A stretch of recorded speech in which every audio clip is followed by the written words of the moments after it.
Hey, what's up, everybody? Welcome inside the Guilty as Charged podcast, coming to you live after the Chargers' victory over the Philadelphia Eagles. We have to start off by saying Alex hit the nail right on the head with the 27-24 prediction. How are you doing today? And you have any other betting advice for us that we should be following, since you're clearly a prophet today? No, I'm a degenerate gambler. Don't listen to me. But I also pick 27-24 like every week, and one of these weeks I was bound to be right. But Steven, give me my fucking Fanatics gift card. We here, baby. Absolutely. You had a great weekend in picking that one for sure. Victory Pink is back, which is always a good thing to see. I love that that's become your trademark, but I'm happy for it. Thanks, Raiders fans. Tyler, I see you're wearing a fun shirt today as well. How are you doing, man? Great. I'm doing very well. That was a much needed win for the team and for myself and for all of us. And yes, for the algorithm and our pocketbooks. I'm wearing a O-Line Masterminds shirt. Again, I don't remember when the heck I became an offensive line, defensive line guy, but I'm looking back all the mock drafts and things that I did. And it turns out the whole time I've always been rooting for interior defensive line or offensive linemen in the draft. I don't know when that became a thing. Maybe it's just, you want what you aren't. And I'm not a lineman by any means. So, hey, I love it quite a bit. Alex, if anyone's going to get the score prediction right between the Eagles and Chargers, it's a guy who's an Eagles and Chargers fan. So congratulations on the perfect score prediction. Yeah, moving up the Tankathon standings, baby. Absolutely. I also have to say, Duke Manyweather tweeted a rather interesting picture today. If you haven't followed him on Twitter, did you see that, Tyler? No. He, I assume it's about the Chiefs, but he put up a picture of Mitchell Schwartz inside a bat signal about in the second quarter of the Chiefs and Packers game. So rather interesting foreshadowing by Duke Manyweather there. Mitchell Schwartz is Batman. Got it. Interesting.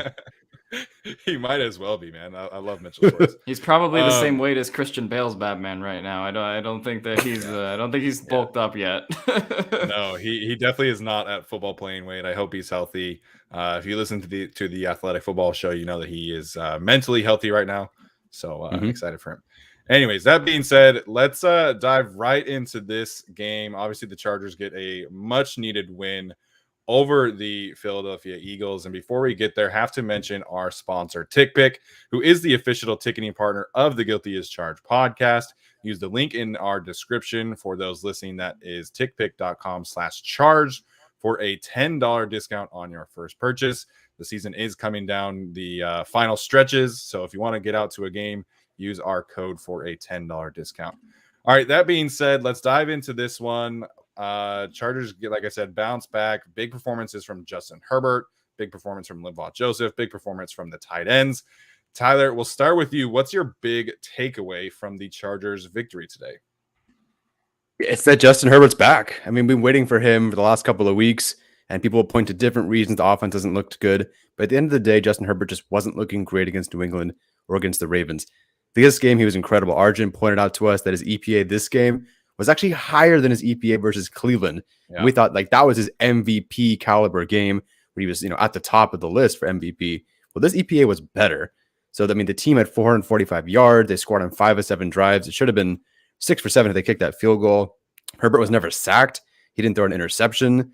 They incredibly, because of that second half, they led in time of possession. The team had 19 plays of 10 yards or more. So, yeah, Justin Herbert is back. The offense looks pretty solid. But Herbert just looked fantastic. This is what we've been waiting for. And now it looks like he's building some momentum into some really, really easy games coming up. Yeah, I thought that, just in general, this game, the offense looked a lot cleaner. Like, everyone knew where to line up. There weren't any illegal shifts. There weren't any Jalen Guyton's not here before the snap. There wasn't any of that this game. Everyone kind of knew where they were. And even when the offense wasn't quite working in the first half and they missed those 4th down opportunities, it still felt like the offense was okay, right? At least in the first half. And then in the second half, they started to get things going and looked more like that Chargers offense, just putting the points in the end zone that they probably should have in the first half, but better late than never. But so I just thought that the offense as a whole looked a lot better. And Justin Herbert's a huge part of that. Obviously, I think it was just a really good team effort. Like, there wasn't one guy who dominated on offense. Like, I think Keenan Allen obviously had a good game. Steven Anderson, who we'll talk about, had a good game. Mike Williams had that huge catch, but there wasn't really one dominating force. Like it just felt like everybody contributed, and that's good on Joe Lombardi for getting everybody sort of involved on offense, despite some of my frustrations with him today. But yeah, no, overall, really good game for the Chargers. They needed this one desperately, especially if you're staring down the pike. And, while Tyler pointed out they have easy games, we still don't know about the health of Michael Davis and Asante Samuel, and they got to play Adam Thielen and Justin Jefferson next week, which is not an easy task. So they needed this win. They got it, and hopefully we can turn that into some momentum. Yeah, I totally agree that Justin Herbert's the big takeaway of the day. Like we kind of talked about, looking at the Raiders game plan against the Eagles and kind of looking at how efficient Derek Carr was in that game. And it was a very similar game from Justin Herbert in this one. Outside of a couple plays here and there, the offense was pretty surgical. Like it was like getting whatever they wanted. Did they even punt today? I don't think they punted today, did they? I don't think they did. No, it's just downs or touchdowns or field goals. Yeah. Don't think so. So, I mean, the offense moved the ball at will, and I kind of expected that. So there are definitely still some things to clean up in this one. Some play calls that I did not love as much as I have defended Joe Lombardi. But at the end of the day, the offense did whatever they wanted outside of, like I said, the couple plays. And Justin Herbert was a big part of that. And when Arjun sent us that text that his EPA was higher than the Browns game, I could not believe it. I was like, holy shit. Yeah. That's insane to me. Because the Browns game was one of the best games I've seen from a quarterback. And so for him to play this well today was huge. The team needed it. And he needed it. It was just a great bounce back performance to see. Yeah, absolutely. And while the rest of the AFC seems to not be able to figure out how to score, Josh Allen looks terrible. Burrow has like 2-3 picks or whatever it was and a fumble. Herbert is back on the top, back and rising again. Really dispersed the football. I think 9 players caught a pass. The tight ends caught 11. The 2 main receivers caught 14. It just felt like a really solid distribution of the offense. Like Alex was saying, just everybody was getting the ball. Everyone contributed, including the offensive line. Not on the receptions, but... Yeah, I mean, just felt like a real team effort, and sort of the case on the defensive side of the ball too. I think in the second half, the first half was definitely rough when we talk about the run defense, but I felt like generally speaking, everybody stepped up in the second half, minus Chris Harris. But other than him, I thought everyone else did really good. And Nasir Adderley, like big game for him. I thought that he was just really aggressive in terms of making his tackles and being where he needed to be at all times. There wasn't one like monster play or like turnover, but they sort of, aside from a few like Jalen Hurts debatable holding calls at the end, they sort of did pretty well, in the second half. And I thought they made the proper adjustments. We've talked about Brandon Staley sort of being the adjustments coach, if you will. And I thought this was a game where he showed that off. They weren't, driving those long drives down the field anymore, just exhausting the defense like they were in the first half. And defense ultimately did play a little bit better. Then Linval Joseph got involved, like Steven said. And then you had Joey Bosa get a couple pressures. So I thought all around pretty good defensive second half after a first half struggle. So that combined with the offense being back, let's say that for this week, they're back.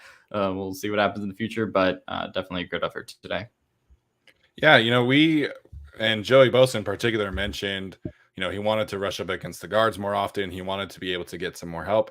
And I thought the Eagles, for the most part, did a lot of one-on-one blocks, which as they should. Lane Johnson is as good as it gets at the right side. Jordan Mailata, very good left tackle as well. So there were a few chips on Joey Bosa, but for the most part, it was a lot of one-on-one stuff. And he actually had 2 free rushes in this game, which is crazy. I cannot remember the last time that Joey Bosa had 2 free rushes on a quarterback. Of course, one time he hit Jalen Hurts, another time Hurts was able to escape out of the pocket. But I thought the game plan on at least against the pass was sound. I like the way that they mix and matched the fronts. I like the way that they got Joey Bosa in one-on-one help.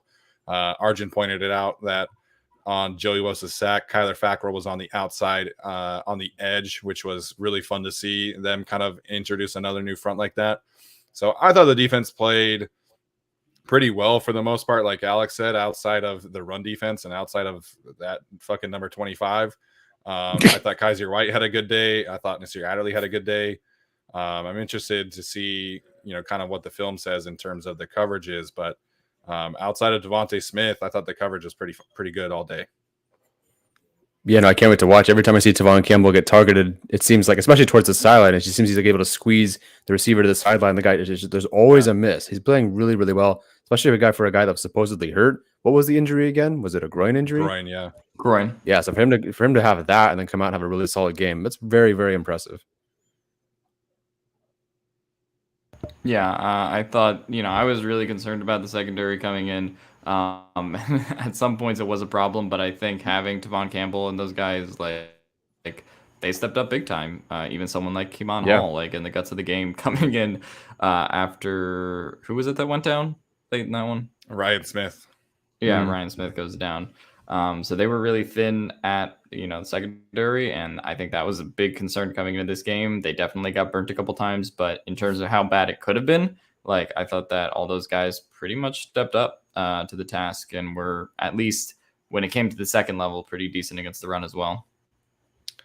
Yeah, absolutely. And I think another big takeaway today, Andre Roberts looks really freaking good back there at returning kicks. He had a really solid punt return too.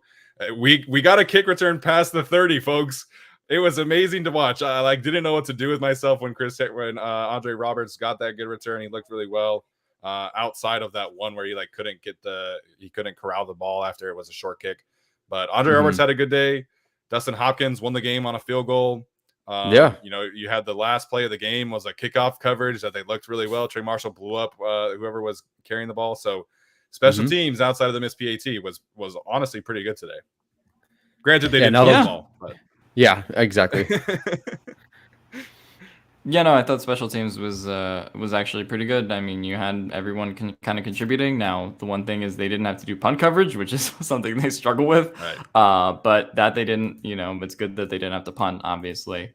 But yeah, no, ultimately everyone played pretty well on kickoffs, on punt returns, and that's all you can really ask for. And obviously, like we talked about on all these pods, like having Andre Roberts and having Dustin Hopkins is like just a huge upgrade in terms of special teams DVOA. Even though it was a 29-yard field goal, I would not have felt confident with Tristan Vizcaino kicking that. Like I would not have felt good about that. So ultimately, special teams played well. And I just thought, fundamentally speaking, as a whole, they looked like a good team. Obviously, there's parts of the defense or parts of the offense where they might be missing talent here and there. But it definitely, just felt like fewer penalties, fewer unforced errors whereas New England and I think Baltimore really exposed every time they had an unforced error. So fewer of those this game for sure. How about Andre Roberts on the 9-yard run? I didn't even see that coming when he took the handoff. I was like, who the hell is this? They got 9 yards, a good play out of it. So, hey, if that's a new part of their offense, great. It was a Jalen Guyton thing. I don't think they'd done that the last 2 or 3 weeks. So it definitely surprised everyone. That was really, really, really good job there. Yeah, and until late in the third quarter, that was like the best run of the day. So I like that wrinkle. I hope that that happens more often. I would love to see him get a little bit more involved in the run game as well. Sam Kim asked in the chat if Tristan Vizcaino is still with the team. He is on the practice squad. So overall, the special teams I thought was pretty good. And I think unless you guys have any other thoughts on the special teams. I think one other thing that has really stood out to me about this team is their performance in 6-minute offense. We've seen this team now seal games in 3 different occasions with the 6-minute offense. And today it was very, very well executed. They had a couple 4th downs that were very sketchy. I was definitely sweating them a little bit. But, the Chargers, for them to get the ball back with 6 minutes left like that, and to, bleed the clock all the way down and get, within a very manageable field goal for Dustin Hopkins, I think really says a lot about where this team is at with the offensive line and where they're at with Justin Herbert. And really, like, that to me is why you keep running the ball. I know everybody was pissed about how they were running the football in the first half, but that last drive is exactly why you keep running the football. You have to have that physicality maintained throughout the game. And if they had completely abandoned the run, I don't think they win this game. I don't think they execute that last minute drive the way they did. I think the offensive line played really well on that drive. I thought Austin Eckler made some really good decisions. And Steven Anderson, who we'll continue to talk about later, probably saved the day by pushing Justin Herbert on that quarterback sneak. So 6-minute offense for this team is becoming a real strength. Yeah, I mean, shout out. I was just gonna say we sort of saw that against Washington as well, where they sort of just like bleed the clock down. In that game, they have the lead. In this one, they didn't have it yet, but it just felt like from that final drive, they were always in control. And I thought that was just really cool to see. Eckler, of course, has a few clutch runs, and like Steven said, Steven Anderson in the offensive line just pushing and pushing on those fourth downs. It sort of reminded me of what we saw a little bit at the beginning of the Patriots game. Particularly that first Eckler touchdown, right? But we just saw it for kind of longer stretches in this one. So yeah, even though the running game wasn't working, and watching Roundtree and Kelly run is something at this point. It sure is something. But yeah, Eckler had some juice in this game, even though his stats won't show him as like having a 100-yard game or something. I thought that he was clutch when he needed to be, and the offensive line was great as well. So, and it definitely, like, running the play action, like Steven said, and getting that fake to Anderson, like that's why you run the ball, and why it's been frustrating that the Chargers haven't been able to run it so efficiently. So the fact that they were able to do it a little bit in this game, particularly when it mattered the most, I thought that was really good. Yeah, that play to Anderson was a great call. I was already angry at the play call before I realized that it was a play action pass to Anderson. I'm like, I hate that stupid. Oh, and they get 11 yards or 14 yards, whatever it was out of it. I'm like, oh, that's actually a really good call. I did not see that coming. So that was a very, very good job. I know you don't have to run to set up the play action, but it really felt like it did in that instance. Yeah. But shout out the team for having this identity of we're going to be closers and we're going to run the football. We'll do it. And they have done it. We saw it against the Washington football team. They were throwing it. But against the Raiders, they ran it. And against the Patriots, while they didn't close out that game in that first quarter, they ran it. And again, this game, they were able to run it. And there's just something about, like Sean Merriman tweeted during the game, there's a mindset. Like he said he played with guys that were not good against the run, but playing the run as a mindset. I think it's the same thing for being a rushing team. And you see these guys in those moments, 4th and 1, my God, I got to get it. And Herbert's going to try his hardest, but then Anderson's going to come in and boom, I'm going to help him over. And then with Eckler's, 1st and 5 run against the Patriots, everyone's dogpiling in to help push him over. It's really a team. It's a very cognizant team effort to be good in the run game, or at least as best as they can be, particularly with Eckler. Now you talked about Roundtree and Kelly. That was pretty awful, but pretty good. Who's saying we're whining, man? Who's saying we're whining? I think he's talking about the people in the chat. Oh yeah. Shut up, everybody. But no, it is really great to see this. To be negative around here. Yeah, absolutely. I have to give a shout out to Christian Farmer. Thank you for the super chat. It is a great game for the contributors as well. It really was. Really was fantastic. And I agree with you. I think we saw kind of the opposite of what Tyler is talking about with the Eagles too, because after the first couple of drives where their offense really was not getting anything, what did they do? They come out and run the football, and it really energized, that offense, unfortunately for the Chargers. But, you saw Jason Kelce, you saw Lane Johnson really kind of pick up the energy and get after it. And I think we saw the Chargers do a little bit of that in the second half as well with the offensive line. Matt Filer had a great block. Steven Anderson had some great blocks. So it was a really good second half. I like the adjustments that they made. I know Arjun hates the toss plays, and outside of the Josh Kelly one, I feel like most of them went for positive yards. I don't know, maybe I'm misremembering that, but it's like I get the frustration of like you don't want to see them avoid the middle of the defense like that, but I mean they were wrecking the game plan in the first half, so I kind of understand why they went to the toss plays so much. I definitely would have liked to see like more end arounds, more RPOs, but I think at the end of the day they ran the ball pretty effectively. Given the matchup. So I don't know. I feel like nitpicking a little bit is probably not the day to do that. I was definitely a little surprised they ran the toss play that many times, but what was everybody saying last year? Stop running up the middle. Stop running up the middle. So they run outside. Like, let's get away from Hargrave and Fletcher Cox. Yeah. And they're like, stop running outside. Stop running the toss play. And again, I do think it was too often. And that play with Kelly on the toss play, I don't buy that. I get the idea, but with Kelly, that doesn't really fly for me. But they're trying to work more outside. They tried to on first down, on different downs. They've been inefficient running up the middle. It is the most inefficient gap. Can't run up the middle, or you can, but it's not good unless you're the Eagles, who are like the best inside zone run team in the league right now, or at least they were coming into this game.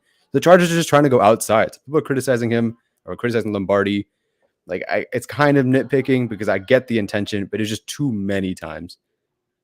Yeah, to me, it was just also when it was happening. Like, why is it 4th and 2 and we're giving the ball to Joshua Kelly? That just shouldn't happen. Yeah. And then there was, I just thought the funniest instance of it was in the first quarter when they go on that for the 4 goal to go situation. And the commentators were like, "Oh, it would be good for Lombardi to get some RPOs up in here," and then he just goes a wide receiver screen. Mike Williams drops it, digital things. But yeah, no, I thought in general, despite the struggles in the first half and the 4th down calls, I thought Lombardi had a much better second half. And to me, that matters. Like, I mean, even though he didn't come out with the greatest script, well, he did come out with a great script, and they just blew it on 4th downs a lot. Couldn't write the ending. Couldn't write the ending, and just kind of overthought it on that first drive. I'm like, just QB sneak it 4 times and you'll get it. But undefeated, man. Justin Herbert is undefeated. Herbert undefeated on QB sneaks. Yeah. But no, had a much better second half, and I will postpone poo-pooing him until they lose a game because of him again. Yeah, I thought Lombardi had a good day. Like, I did not love the toss call to Josh Kelly. It was pointed out to me that they were kind of in a hurry-up situation, so maybe they couldn't have subbed. But, like, come on, man. Like, you got to know personnel at that point with Josh Kelly. And him and Larry Roundtree, like, I keep on saying this. I like them in the pre-draft. I hate that I have to, qualify that. But Larry Roundtree ran right into the face of a defensive player, and he had a clear as day cutback lane for an easy first down. And those two are a problem. Like, it sucks because it's going to be an off-season thing, right? Like, they're going to have to address the running back situation again because Justin Jackson is a free agent and can't stay healthy, and the other two are just not very good. Yeah, they flat out suck. They had, I think, 4 carries for 7 yards this game, and Kelly caught his first pass of the season. Roundtree has only caught 1 pass for -1 yard. Like, that duo stinks. They are like, I tweeted this out, and I know the Chargers are worse if they lose Herbert, but it's really close. Like, if they lose Eckler, I almost feel like that's a bigger loss because those guys suck behind it. They need anything else. Kalen Ballage was better. Like, he statistically was better than Kelly, but we all kind of like, he stinks. Like, they need somebody else. They cannot move forward with this duo. They're awful. Tyler said everything I needed to say. Oh man, I can't. You said they had how many carries for how many yards? I have it written down. They had 4 carries for 7 yards and 1 catch. Oh my gosh. Their second catch of the year as a duo. Yeah, and the other thing too, I mean, Austin Eckler, he didn't look as explosive in this one to me. I think he's still kind of suffering from that hip injury a little bit, and then he hurts his finger too. And after each catch, you see him like shaking his hand after the play. So, I mean, Eckler is fighting through some shit, and I really appreciate that about him.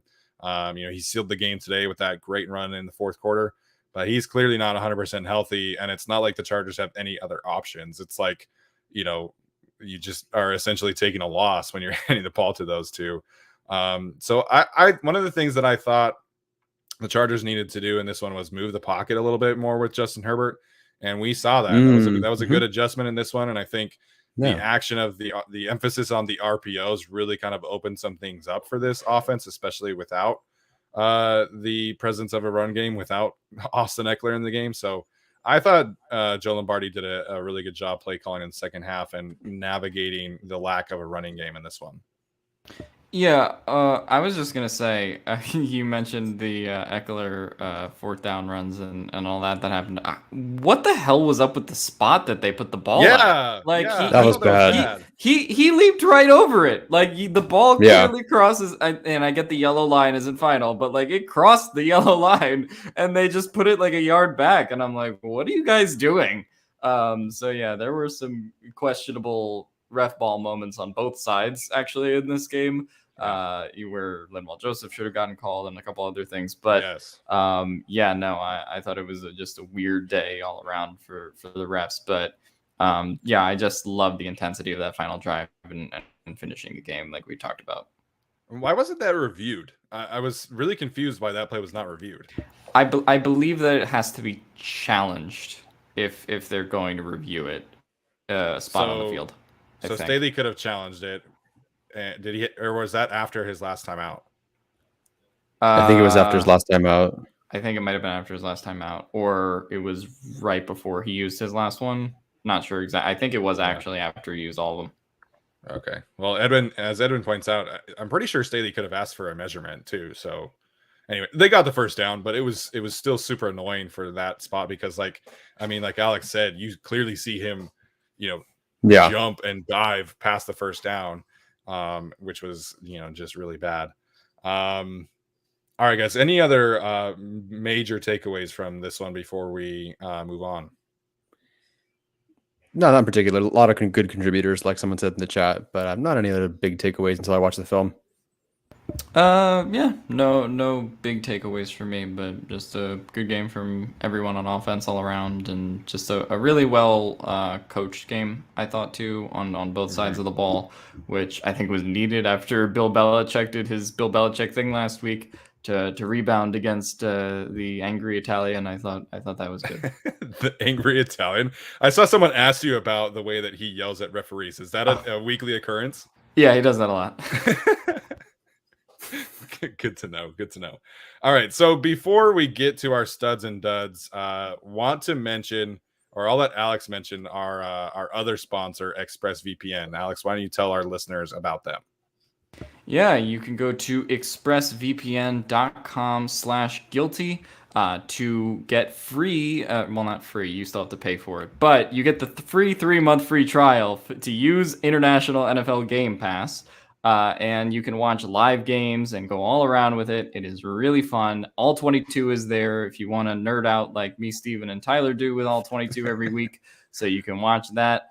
You can watch Jalen Hurts flip like a helicopter from 57 different angles, or you can watch all those final good plays in the Chargers-Eagles game, or you could probably find some all 22 angles of Nick Sirianni yelling at the refs. That would be funny to watch in retrospect. Or if you're like me, you can watch all 22 angles of Josh Allen shitting himself all over the field while you picked the Bills to beat the Jags. So that's fun. But you can go watch all those all 22 angles with International NFL Game Pass if you go to expressvpn.com/guilty. There you go. I was using that. I was using the ExpressVPN today myself.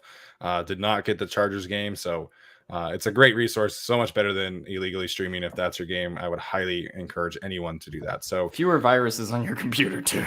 That is also very true. So before we get to our studs and duds, I want to talk about the mess of the AFC that somehow got even weirder today.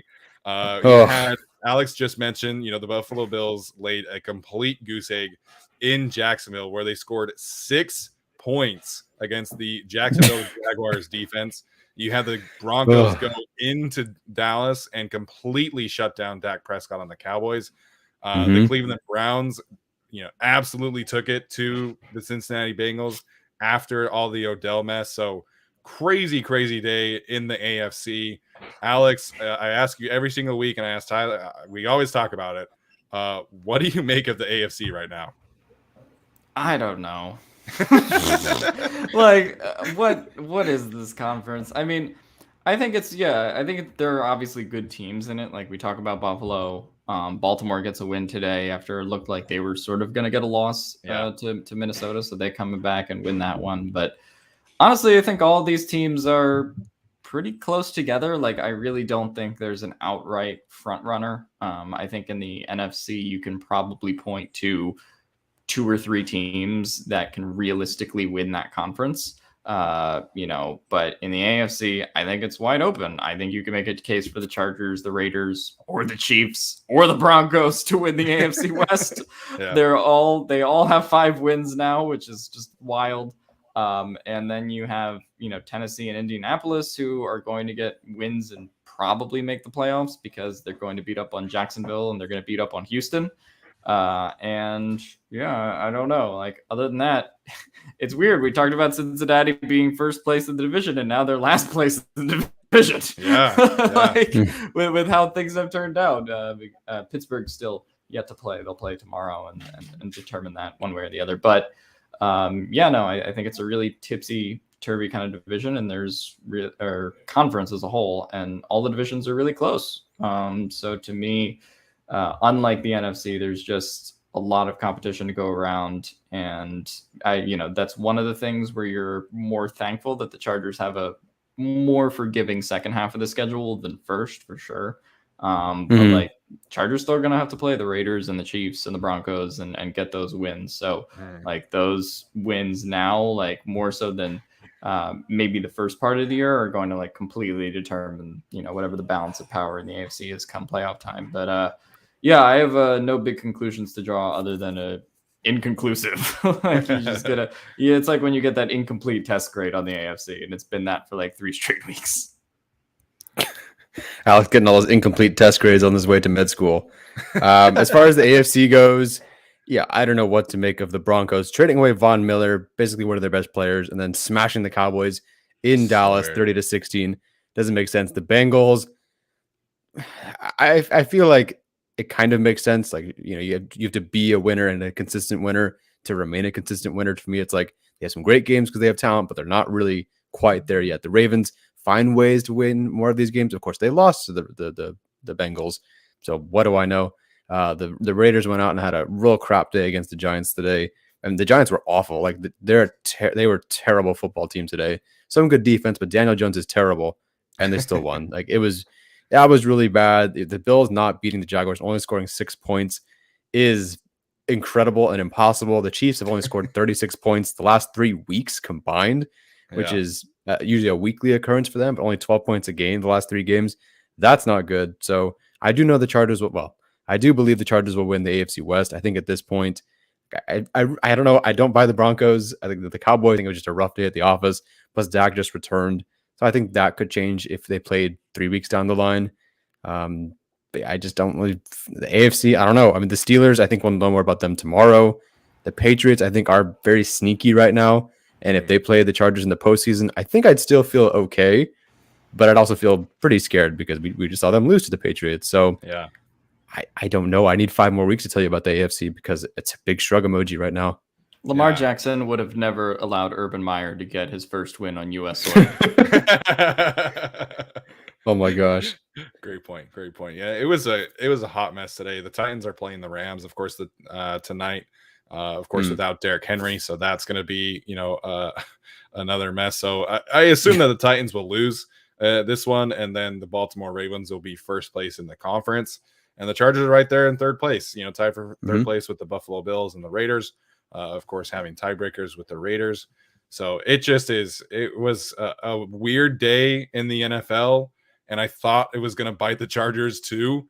So watching all these bad teams beat good teams, I was kind of sweating things a little bit, but obviously the Chargers were able to pull it out. So the AFC West in particular, it's going to be a wild one. I think the Raiders have a hard schedule coming up, and they just lost to the Giants. So like we've been saying all the year long, frauds until proven otherwise. And I think that was kind of proven otherwise today. Shout out to my guy Devontae Booker, man, former Utah legend, had to get it in there, had a fantastic day. He's been running really well. And I even saw some Giants fans saying that they should try to trade Saquon Barkley in the offseason and extend Devontae Booker. And I just dying at the thought process of trading away, your former second overall pick for Devontae Booker to give him an extension.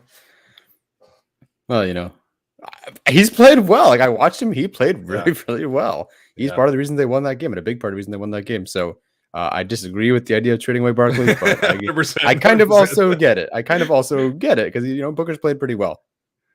Yeah, I mean, Joshua Kelly and Larry Roundtree combined for 7 yards today. Can we trade Eckler? That's completely backwards. No, but we can trade for Barkley, it sounds like. So I'm all for that. Oh my gosh, that'd be so funny. But yeah, the AFC I've said this over and over again. It's giving me such strong Pac-12 vibes this year. Everybody just beats up on everybody. You have no idea what's going on.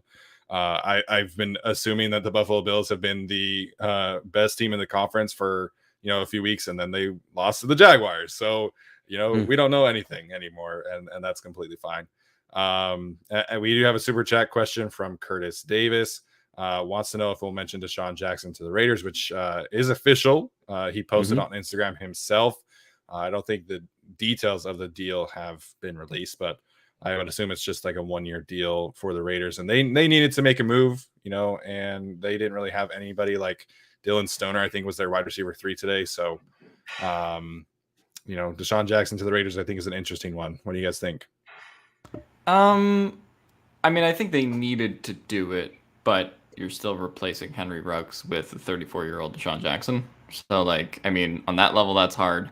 I think he can be a burner for them if he stays healthy. But I was very apprehensive about the idea of Desean Jackson, even when, people were bringing him up to the Chargers. I just didn't feel like that made a lot of sense with where he is in his career.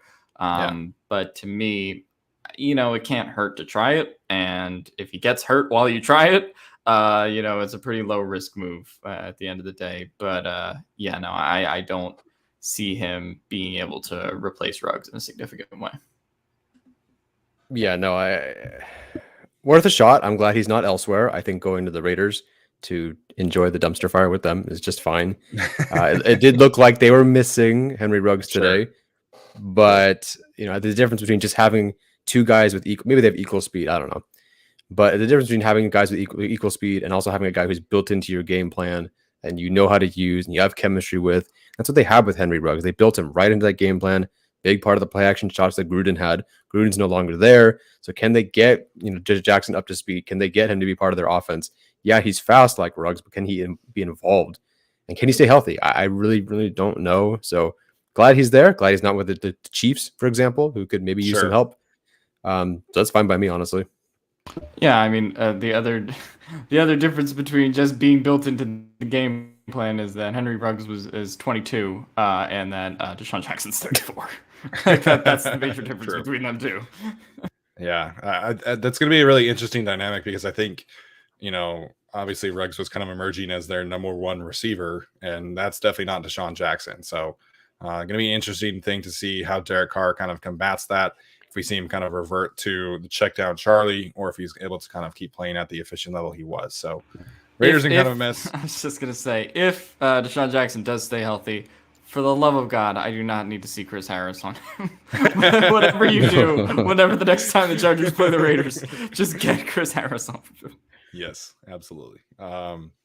So I'm curious to see. We'll talk about this probably on our next episode, but I'm curious to see what this does for Odell Beckham as well, because the Raiders, I think, were the betting favorite as of this morning to land him. Obviously, they could still sign him if they wanted to, but I'm curious to see what this does for him. I mean, he can join the Raiders too. Whatever. How about it? Anybody but the Chiefs is fine.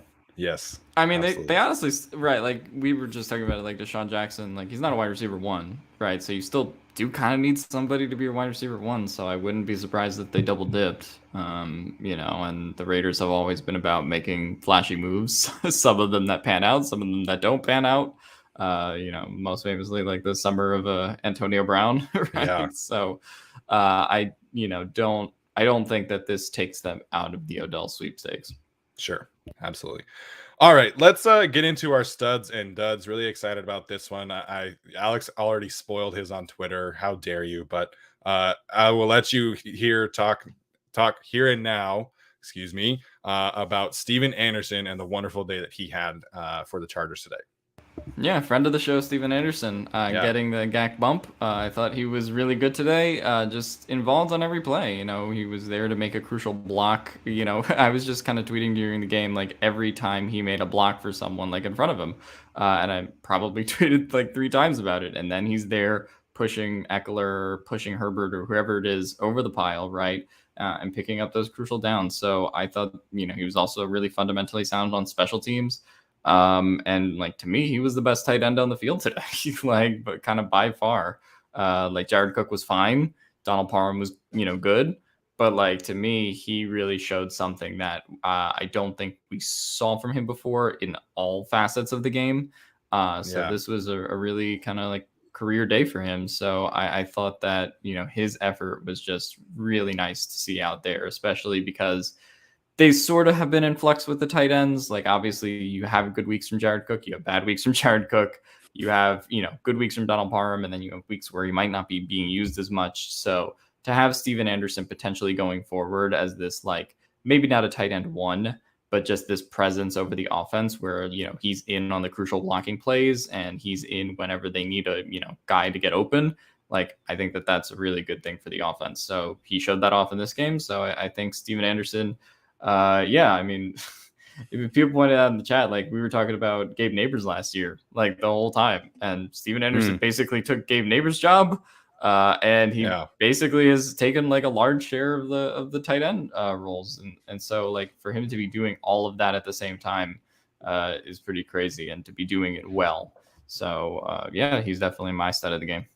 Yeah, when we were, leading up to our interview with him, one of the things that we talked about with him was his ability after the catch, right? It was a very limited sample size, but last year he led the league in, yards after catch per reception among tight ends, had a really nice role with the old regime. And so I was very curious to see what this new staff would do with Steven Anderson. And then Gabe Neighbors gets hurt in training camp, and they're like, all right, well, let's try Steven Anderson at fullback. And it's gone very, very well for him. And I think it takes a special player, special kind of mindset to spend the entirety of your career at tight end and then take on a fullback position, H-back position, hybrid with a tight end. And he's played incredibly well in that role, playing fantastic on special teams, which was kind of a concern of his last year as well. And he, said that on our show. So he was playing fantastic today. I really love the fact that they got him involved in that touchdown play, particularly, which I love that play design, love that call.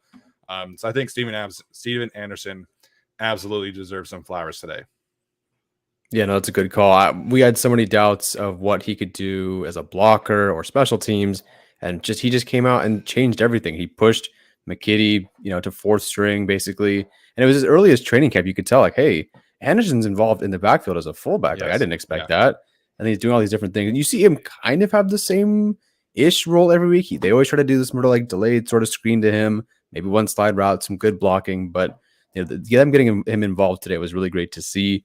I'm not going to say he was by far better than Jared Cook, because technically Jared Cook had better stats. But Steven Anderson was definitely involved. And it just felt like they had actually more of a game plan for him than Parham. Like, I know Parham is tight end too, but it really feels like Anderson's tight end too. He's just not really a tight end. He's just the H-back guy who does have plays in tight end. I don't know how much he lines up in the slot or out wide.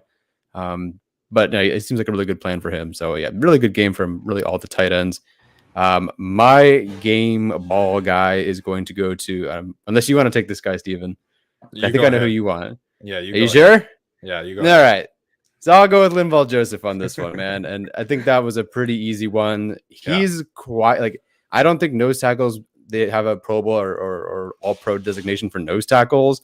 But he's quietly putting together a very good season. I'm not going to vote him All-Pro by any means, but he had 6 run stops today. And for reference, Aaron Donald's only had 1 game with 6 run stops the last 3 seasons.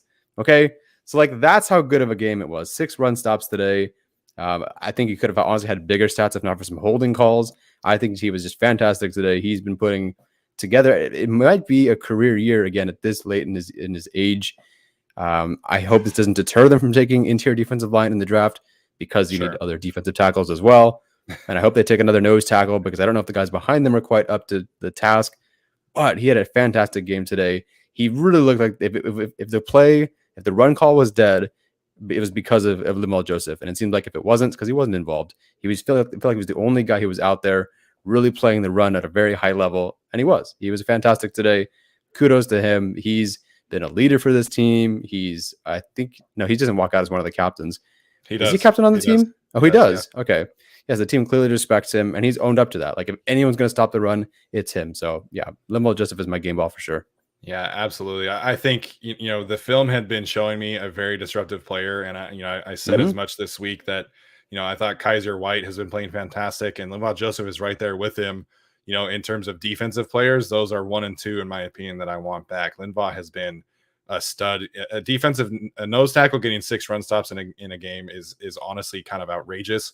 And he was awesome today. I thought he really came out and set the tone, where there was that first drive after the Chargers go down and score a touchdown, and the Eagles run this quarterback run play. And Linval Joseph was right there. He was right there for the run stop, and that really set the tone for the rest of the second half after they got gashed for, the majority of the first half. So Linval's an emotional leader. He's the best defensive tackle on the team, which is kind of outrageous given his age. But he's playing fantastic right now, and I think he absolutely has earned this. And if you had taken someone else, I probably would have said Joseph. But to me, today is about Justin Herbert, and we gave him a ton of flowers earlier today. But this kind of game from him after what I think are the toughest 2-game stretch of his career, to bounce back like this really says a lot. And just the way that he carries himself mentally, the way that he carries himself as a leader, I thought this was a great game for him. And as Brian Stowe points out, he carried the Chargers offense today. He was fantastic. 6 incompletions when your team is kind of struggling to run the ball, when your offensive line is really kind of struggling. We haven't even talked about the offensive line today. I feel kind of ashamed of myself, but Justin Herbert had an awesome day today, and they needed it. Mm-hmm. He needed it. And I just, I said this on Friday, he was getting a lot of shit from media members, but we forget how great he has been and how great he can be. And I think he showed that today. Yeah, 100%. I'm so happy for him. And the stretch of games gets a little bit easier. So hopefully he can continue that momentum and maybe get back in the MVP race. Yeah, I thought that just in general, he looked a lot more focused today, right? Like he wasn't, a lot more decisive too. Like when he picks up and runs for that touchdown, right? Like he just made that decision right from the beginning, right? Like it was like an executive decision versus, I don't know, when you saw him against New England or you saw him against Baltimore, like when it came to decisions like that of like, oh, I'm going to chuck this ball here, like he just waited a little bit too long or waited for the wrong thing to open up or runs into his own lineman, on that running play. So I just thought Justin Herbert, part of it is that the Eagles defense is bad when you look at the linebackers sure. and their secondary. But I also just thought it was that Justin Herbert looked more wired in and looked a little bit more dialed into what the game plan was as a whole and more decisive. Yeah, absolutely wanted to see the offense get in rhythm, and I think they were able to do that with him. So I think that's a great call, Alex. Okay, taking a deep breath here. Duds of the day. You go first on this one. Yeah, Steven, have at it. There's only one. Do it. Oh my God. Fucking Chris Harris is so bad at football. He was targeted 4 times and he gave up 4 receptions for 80 yards and a touchdown. He was awful today. And I said this on Saturday on our Q&A. If he played well, I would give him his flowers. I would. And he had an awful game, and Devontae Smith cooked him all day long. And I said this to Tyler before we got on the show. It felt like I could feel his career fading away on that touchdown just because he could not close the gap on Devontae Smith, who is fast, but he's not a super fast player. And the thing that pisses me off the most about the way that Chris Harris is playing right now is that anytime that he gives up a reception, he always looks at the safeties as if it's their fault, as if the safeties should be giving him better help. So Chris Harris is a complete liability today, and I cannot emphasize this enough. The Chargers lost 2 corners heading into the game. They lost a third during the game, and he was the worst corner on the team. Like, it was awful today, and this has been building and building, and I'm ready for Chris Harris to be benched. Give me Mark Webb in the slot, Alohi Gilman in the slot, anyone else except for Chris Harris. Whew. Yeah, it's unfortunate. No, you've been on this like quietly for a while, and then it's just slowly been building. And you're right, it's just not looking pretty. Like you said, every time something happens, and look, maybe half of those targets, receptions, touchdowns, whatever, are on somebody else on the defense. But just even the optics don't look good. Even just, he always seems to be trailing or behind or missing. And like you said, throwing his arms up in the air. You did the wrong thing. You did the wrong thing. I don't know if he's saying that, but it seems like it, at least when you're watching on TV.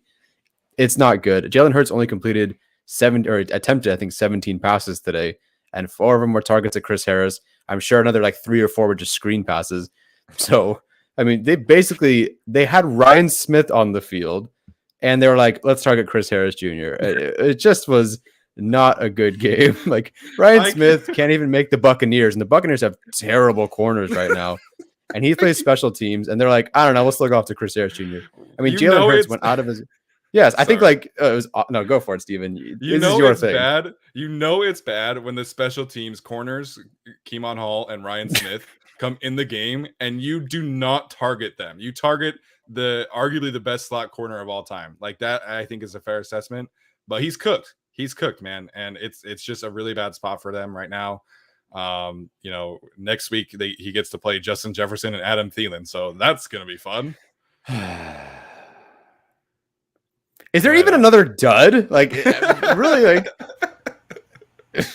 wait one moment. I'm sure Alex will have his day. Yeah. So Steven's a little bit infamous at the show going after 25, and I'm a little infamous for going after 99, and I'm gonna do it again because it was bad today, man. Like, he was getting blown up by Lane Johnson. He got dragged into the end zone by Jordan Mailata, which is, look, the Eagles' offensive line is good, but he was getting pushed around out there. Yeah. And just looked physically outmatched. And I saw Daniel Popper tweet like, "Oh, Lane Johnson on Jerry Tillery is a mismatch." I'm like, you could say offensive lineman X for this team will be a mismatch for Jerry Tillery every week and be right. Yeah. And I don't like being right on Jerry Tillery because they really need him to develop. And he's part of the problem with the run defense as well as the other defensive linemen. But like, they just can't afford him to be this bad. Like, I don't understand like how it is this bad. So to me, I mean, people won't notice it as much as Chris Harris just because on the stat sheet it won't show up. But yeah, I thought he was pretty bad today. Yeah, definitely didn't look good. I'll have to rewatch that one. I won't rewatch the one. What I'm going to do is let Steven rewatch it, and then he'll tell me what he thinks of the run defense. Or if he doesn't watch it, that's fine. I'll just look at the yards per carry average. Yeah, just bad optics all around for Jerry Tillery from last year hitting Mac Jones 45 seconds after the whistle was blown to every single game they run at Tillery, and everyone's saying they run at Tillery, and all the offensive line people are saying that they're running at Tillery. It's just not good, unfortunately. So yeah, him. I guess someone else already said it in the chat. I've sort of already said it. The only that I can think of are the backup running backs. Yeah. Like, they look like when I first started playing running back, where it's just like, I don't know. They're like, Tyler, go up the 1, 1, 3, 5 or 2, 4, 6 when you're running through which hole you don't know what A, B, or C is. It's like, okay, 31. So how you just run like, and you get hit, and that's about it. Like, when you don't know what to do, that's kind of what you look like. But these guys are professional football players who had a lot of carries in college. And they're just like, and they just, that sounds really racist, but they just ran, forward. I'm sorry. It always happens near the end of our show. What if you guys said something like this? Getting back to, I was just gonna say with the backup running backs, like Tyler talks about him playing football. Like, they look like me playing football, and I wasn't allowed to play football. What's just wild to me about these two running backs is just like how far they have fallen at this point. Like, both of these players were incredibly productive. Like, Larry Roundtree is the leading rusher in Missouri football history. Like, it's not like he's just was some scrub in college. And Joshua Kelly, we heard from Daniel Popper that he thought he was the best player in training camp last year, like bar none. And he had a great first game. And now this running back, like, the worst thing about it is that there's no upside here. At least with Justin Jackson, you have a runner who has very, very good vision.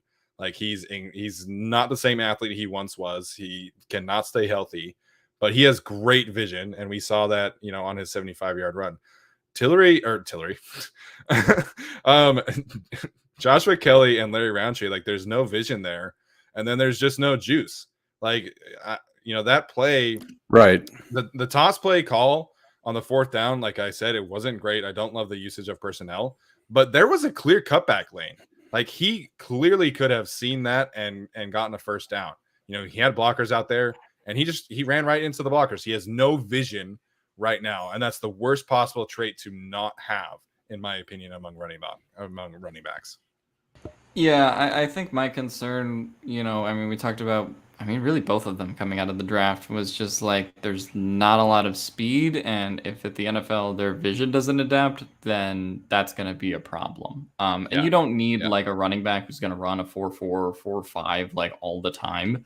But I think that combined with the fact that they are bigger running backs, like, it just adds up over time. And that's sort of my thing that I was talking about in the offseason. Like, I don't think you need a power back anymore. Like, I mean, obviously you talk about some of the guys around the league that are like these huge, like, I mean, Derrick Henry is Derrick Henry.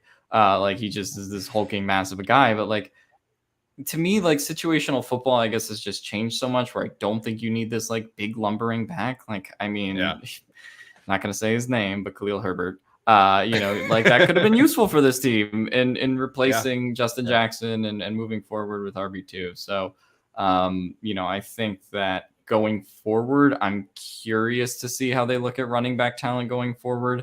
Because one of the things that Brandon Staley said during the Patriots game was, I really like Ramondre Stevenson, and like, I don't really love him either, but he actually had a pretty okay game today and looked more physical. Like, he sort of looks like what they want Joshua Kelly and Larry Roundtree to be. So, I don't know. The power back thing not really working right now.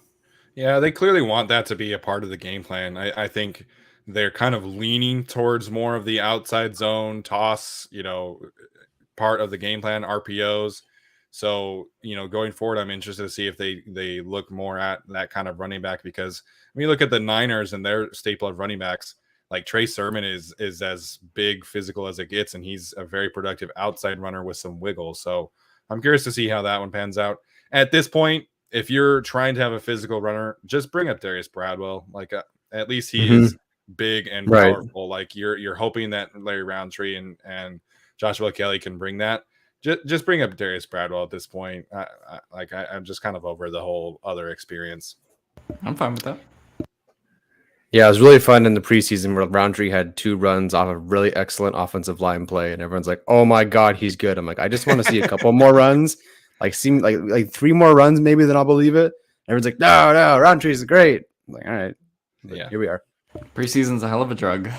It is a hell of a drug. It really is.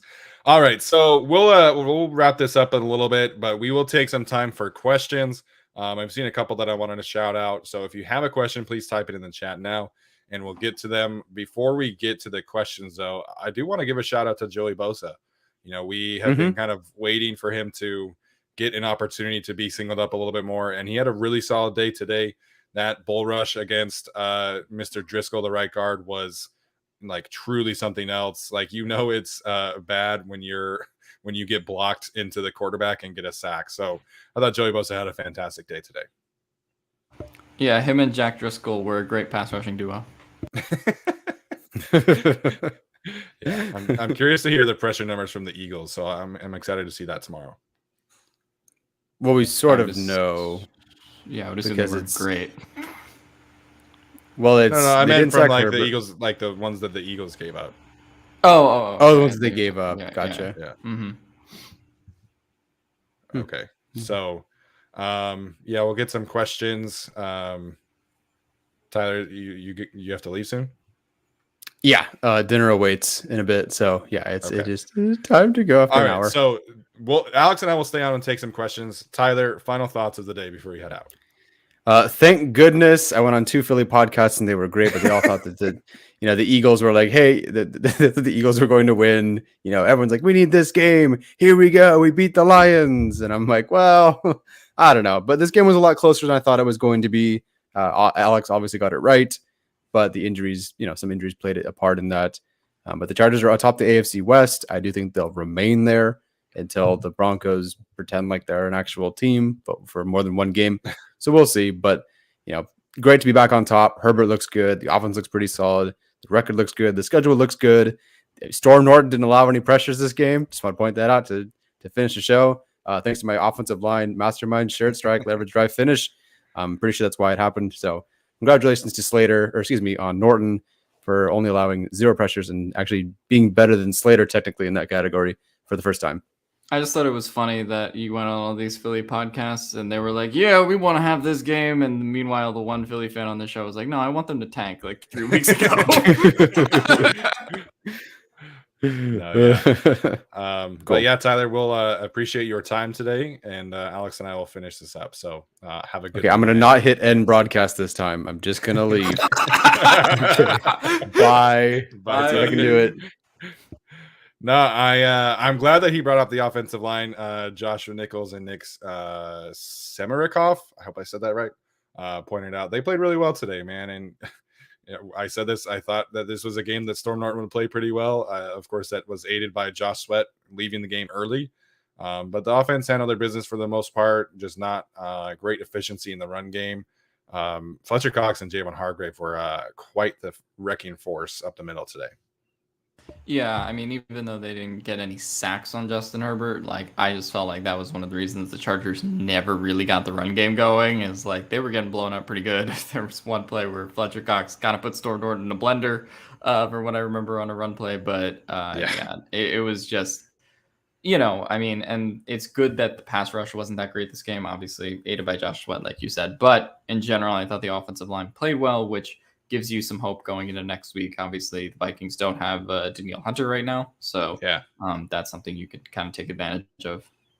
Yeah, but Mike Zimmer is going to bring a lot more exotic pressures this week than Jonathan Gannon, so that is for sure something that they'll have to prepare for, no doubt. And I thought, like I said, I thought they played really well today.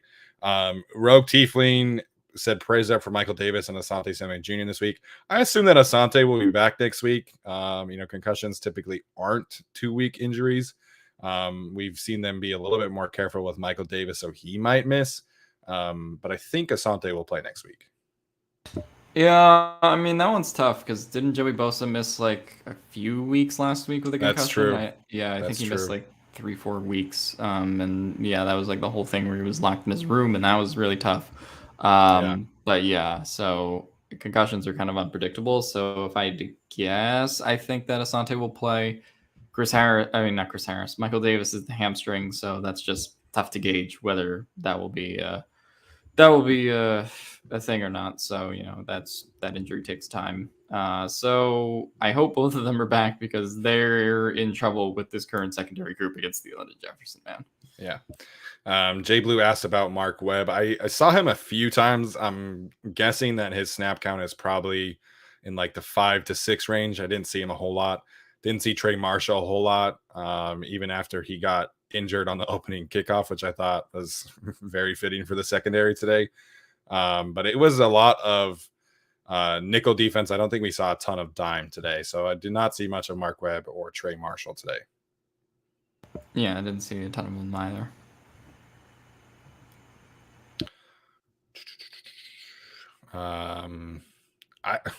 Did you see a lot of Jalen Guyton today? I know he was targeted once or twice. I didn't see him on the field a whole bunch today.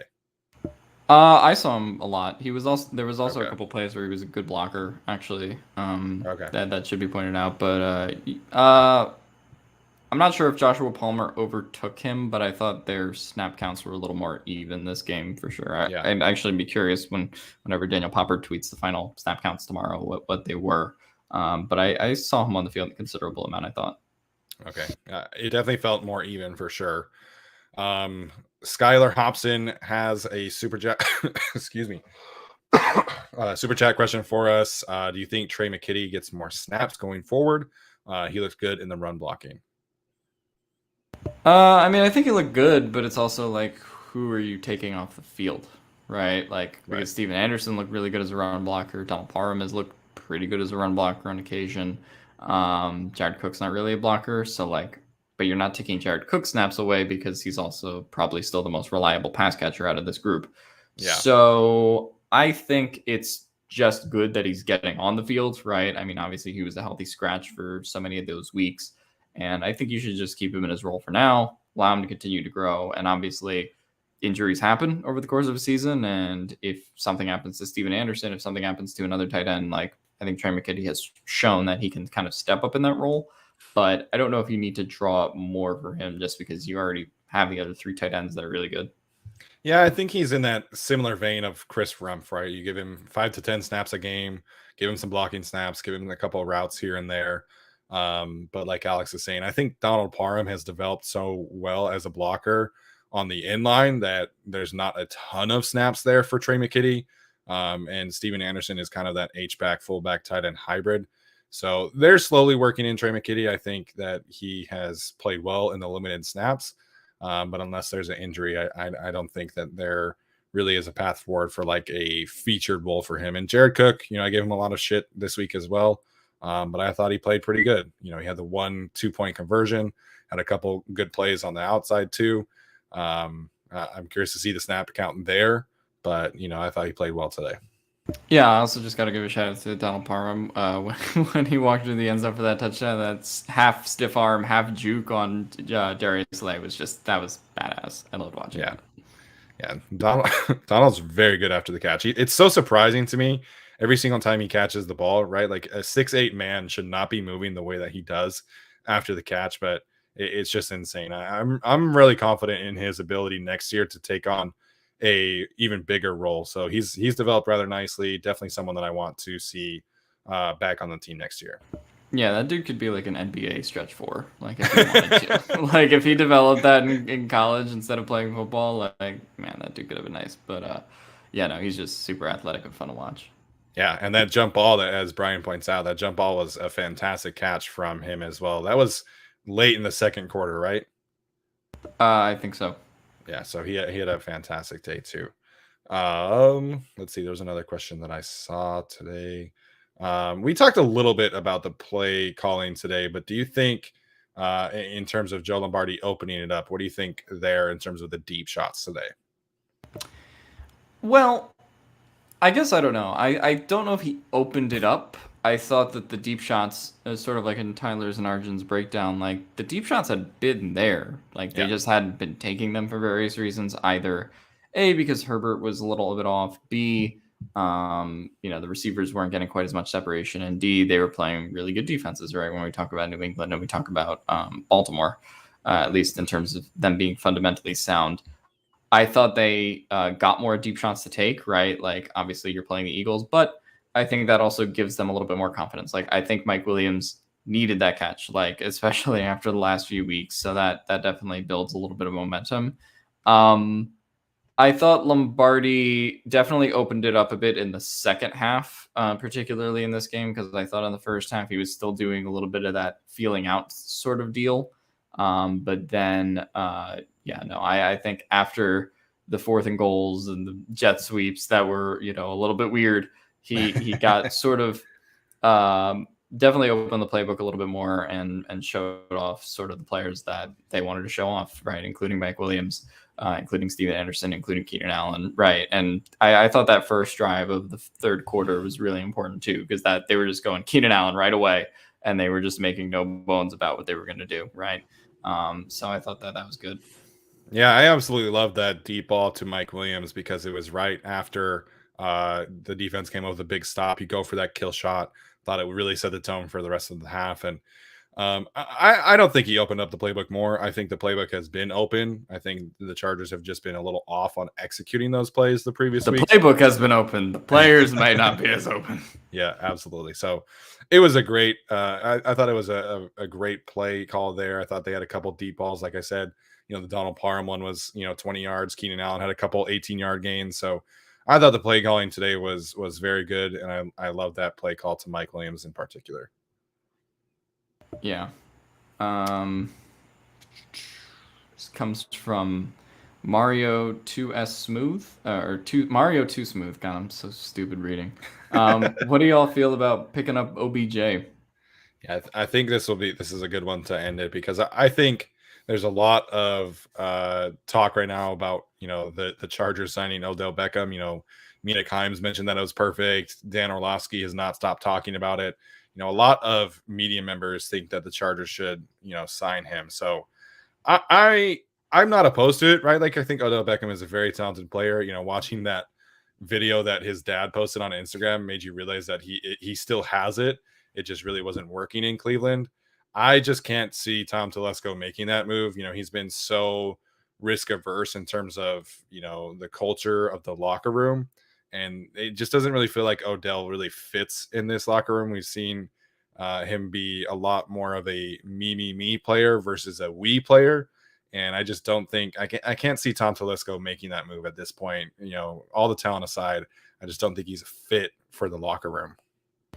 Yeah, for me, it's all about what role he's willing to take. If he was willing to just be wide receiver 3 on, like a playoff team, like if that's what he wants to do, then I would be fine signing Odell Beckham Jr. I mean, he's a noticeable upgrade over what they have behind Keenan Allen, behind Mike Williams. But we've also been talking about, hey, we want to see Josh Palmer break out. If you sign Odell, like Josh Palmer probably gets put on the back burner until next year a little bit. Like obviously still be involved, but like Odell will have to get his targets too. Same thing with a deep shot to Jalen Guyton, or if you want to get Andre Roberts involved on a play, right? So like, I think also, we've talked about how tough this Saints offense is that they're running with Lombardi kind of is to master. And you also would be bringing in Odell on 8 weeks till the end of the season, right? So I think that's a little bit difficult to pull off. Obviously, the talent that Odell has is great, but don't think he's the best locker room fit. And I also just don't think, there's a certain section of Twitter that acts like Odell is still in 2015. And like, I'm sort of a centrist on the whole like Baker thing, because I don't really like watching Baker play either. Even though he had his sort of mini revenge game today on Odell. But yeah, like to me, the Baker people act like Odell is the problem. And I'm like, no, Baker definitely missed him on some throws. And the Odell people act like Baker's the only problem. I'm like, no, Odell's not what he was. It's definitely in the middle, yeah. Right. So like to me, I feel in the middle on that. So if he's really willing to be wide receiver 3 and that's the role he's willing to take, then I would be fine with it. But I just don't know if we have enough evidence, and it doesn't seem like that's what he wants to do. And there was a report today that he wants to be specifically on a playoff contender, which is, to get snaps for a potential contract next year. Right. So I think that he really does want to be a wide receiver 1 or 2 on a team, but we'll see. Yeah, I think that's spot on, right? And you mentioned Josh Palmer. Like we've also been saying, we need to get Mike Williams, featured a little bit more. So that kind of would take away from that too. So like I said, I'm not against it, right? Like he's a very talented player. If he's willing to be that, wide receiver 3, then go for it. But I think from an Odell perspective, he's going to want to go first and foremost to a place that's going to feed him targets like that. That was the issue in Cleveland, because Cleveland is a postseason contender. It's not like they were not going to be winning games there. He wants the targets, he wants the big contract, and he wants to move on to a new team where he can be a featured guy. Like that's what it comes down to for him. So I from his perspective, the Chargers don't make any sense. And I think from the Chargers locker room perspective, Odell doesn't make any sense. So I expect him to sign somewhere where he would be featured and earn another contract. God, if I have to see him in a Raiders jersey, though, it's gonna be terrible to watch. Yeah, I mean, that's the thing though, because if you're going to the Raiders, I mean, Darren Waller's the first target, right? Like Derek Carr loves Hunter Renfrow, so that kind of is another thing. Like you'll be getting targets, but you're not going to be like a true number 1. You're not going to get 8 to 12 targets a game. You're probably getting 4 to 6, 7. Yeah, I mean, I think there would be a better spot for him with the Raiders than the Chargers, right? Like absolutely. In terms of being behind Keenan and Mike and Austin. But no, definitely weird to install him later in the season unless there's an unforeseen injury that pops up in his next couple days. Yeah, so we'll see. His waiver claim will be processed on Monday, I believe, was the latest. If he doesn't get claimed, which I don't think he will. Given the amount of money that a new team would have to take on, then he'll be able to sign with whoever he wants. So you pointed out you want to see him in Green Bay. I think that would be a really good fit for him. Yeah. Also just like, clear the air from the rest of Green Bay stuff right now with everything that's going on over there. Maybe, Odell would actually reduce the drama levels in Green Bay. That is true. All right, Alex, final thoughts of the day before we head out. Yeah, no, I thought this was a really good win. I really won the day. I mean, 27-24, got that right. Yeah. The Eagles get a higher draft pick. The Chargers win a game, and they're first place in the AFC West. So everything is going good right now. So my final thought is bolt up, and we'll talk about this Vikings game next week. And YouTube algorithm is back, baby. It's going to be a fun week for sure. The weeks after the Chargers win are always so much more fun. Not to say that this week wasn't fun interviewing Peter Schrager and Sean Phillips, but it's always more fun, more lighthearted after a win. So really glad the Chargers came out on top. I said before, on Thursday that I was expecting this team to be 5-3 at this point of the season, before the season, and they accomplished that mission. So that everything that they want is still right ahead of them. Got a manageable schedule coming up, but a couple tough games with the Vikings and the Steelers, which will be very competitive. Sunday Night Football against the Steelers is always going to be fun. But everything this team wants to do is still right there for the taking. So aided by the randomness of the AFC today, no doubt, but first place back in first place atop the AFC West, which is always good. Really excited about where this team is headed. Excited about the week coming up with my guys Alex and Tyler. So thank you guys so much for tuning in. That's going to do it for today, and we'll see you on Thursday.